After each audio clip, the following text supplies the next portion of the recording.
Hi, this is Alina, and I'm here in Corfu, Greece for a month, and I've been having a lovely time.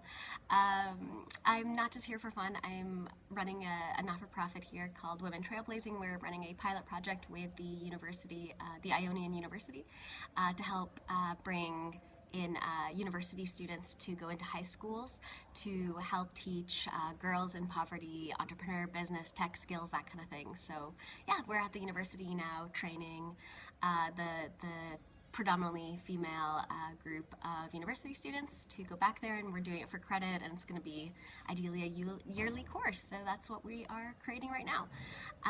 And so while I'm here, it's not like that's like the easiest thing for me because I have ADD, I have Asperger's, and so traveling, especially being away for a month from my husband, from my dog, who's also like my service dog, it was kind of scary. I didn't want to bring him here because there's a lot of wild dogs here, so I thought it might be dangerous for Dr. Barkley.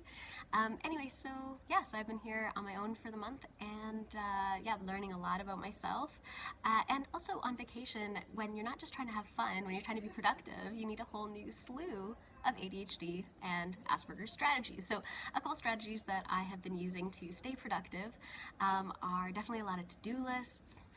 So I try to every night kind of make a plan for the next day because it can get so overwhelming where I'm just like trying to figure out what am I going to do for the day, but my brain keeps cycling, and I'm always like, oh, like I don't have energy, so I should eat food, but then I eat food, and then for the next couple of hours I'm distracted because usually when I eat food I'll like start watching TV or something, and then anyway, then I'm hungry again, and it's hard for me to kind of get out of the house or get dressed or just like get things going. So what's really helped me is yeah, making to-do lists the night before for the next day, like my top 3 things I want to accomplish. Also having a time of the day when, like, it took me definitely a couple days to get this balance figured out, but a time of the day when I'm not likely to be interrupted and there's not that many things that are likely happening. So for me, I chose the evening time. So usually by after sunset, I'm not really out that much and people aren't inviting me to do things. So that is like a time I can control. And also while I work, to get myself kind of in the mood to work is kind of a lot of energy. I have to push myself. So I usually use what we call a 2-part break.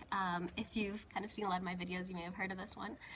But essentially I do 15 minutes of something relaxing or fun. So it might be like drawing or watching a TV show or whatever on my computer. And then just 5 minutes of work. So like just focusing on whatever I have to do, and then move to 15 minutes of fun after that too. But you can also keep going on the 5 minutes of work if you like it, but it allows me to kind of start with the fun, boost up my dopamine, get into the zone, and then 5 minutes of work, and then move back to fun if I'm just like not totally into it. Yeah, so that's a 2-part break strategy. So that's been helping me a lot here. I'm watching a lot of the show The Girls because that show actually takes place in Corfu, where I am. So it's really fun to kind of watch the TV show and be like, oh, I've been there, or I should go there, and then like plan a trip for it. I've also created days while I've been here where it's like, okay, Saturday is like my travel day, especially I'm here for a whole month, right? So I can kind of not do it every day. So that's a day when I put a lot of pressure on myself to figure out a trip somewhere, go somewhere, do something. And then because I know I'm going to do it on Saturday, it allows me the whole rest of the week to be like, I don't have to do these things. I can just kind of explore locally. I can hang out with, some friends here, or I can go train at the university, but I don't feel as much pressure, because sometimes like if there's pressure, oh, I should go travel here and here. For me, figuring out logistics is incredibly hard and takes me ages. So yeah, it's really helped me to decide, Saturday is my big travel day, figure that out kind of the first week I was here, and then just been following that. So that's been really helpful. Yeah, other tips involve stocking the house full of food. I find typically like some cereal, some milk, some local fruits and veggies, some local baked goods, which by the way is hard as I have some issues with gluten. Definitely around here finding that has been tough, but once I did, it was great. And I have a couple of like gluten-free cereals and that kind of stuff, but there is bread in most things here, so but I eat a lot of yogurt now. It's so good. There's like this really like thick Greek yogurt.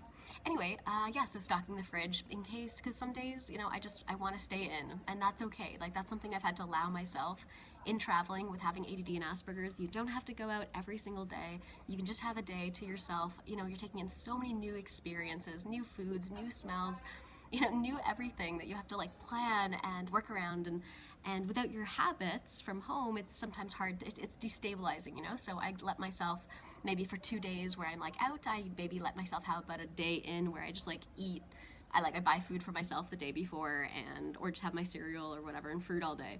But I just let myself be in that day and kind of get done what I need to get done. Those days I'm usually super productive. Anyway, just a couple of tips from me while traveling and running Women Trailblazing, while also having ADD and Asperger's, while meeting all these new people and working with a university I haven't worked with before, and all this new experiences. These are the things that help me stabilize. So thanks so much for tuning in, and yeah, if you'd like to donate to our project, where we're going and helping women in poverty to boost their opportunities and get out of currently in Greece there's a big financial crisis, and it's really hitting women and girls, so that's what we're working on now. So if you'd like to donate, our website is WTFpoverty.com. That's WTFpoverty.com. Thanks, guys.